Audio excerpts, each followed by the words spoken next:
Hello बच्चों, let's read this question. The question says for a hypothetical reaction R giving products rate is equals to minus KR. The negative sign used in rate expression indicates option A decrease in concentration of reactants with time, option B decrease in rate with time, option C reaction is reversible, option D is none of the above. बच्चों इस question में हमें कहा गया है कि कोई hypothetical reaction हो रही है R जिससे हमें प्रोडक्ट्स मिल रहे हैं और उसका रेट हमें दिया है माइनस के आर। पूछा गया है नेगेटिव साइन यहाँ पे क्या डिनोट कर रहा है। तो फर्स्ट ऑफ ऑल बात करते हैं इस क्वेश्चन में हमारे की कंसेप्ट की। की कंसेप्ट क्या होगा बच्चों हमारा? Rate law expression. Rate law expression हम कैसे लिखते हैं उस चीज का हमें इसमें पता होना चाहिए। Rate law expression. बच्चों हमें एक रिएक्शन दी है और उसको हम देखते हैं क्या दिया है हमें। आर गिविंग टू प्रोडक्ट्स, इसको मैं कैसे लिख सकता हूँ?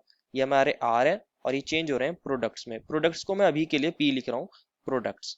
अगर मुझे रेट लॉ लिखना होता है बच्चों तो हम कैसे लिख सकते हैं रेट लॉ?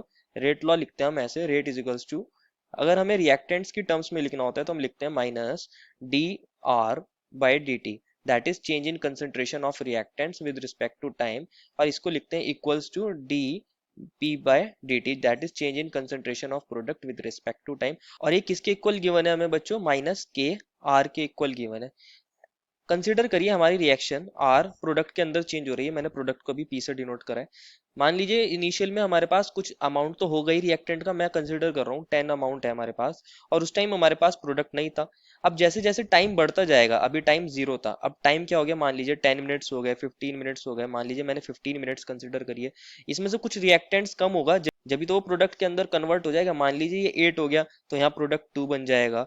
और धीरे धीरे थोड़े टाइम बाद अगर 30 मिनट्स हो गए मान लीजिए, रफली ये कुछ 6 बन गया है या 5 बन गया है, तो ये हमारा 4 बन जाएंगे। तो ओवरऑल देखने को क्या मिल रहा है कि हमारा रिएक्टेंट क्या हो रहा है? डिक्रीज कर रहा है। रिएक्टेंट डिक्रीज कर रहा है टाइम के साथ।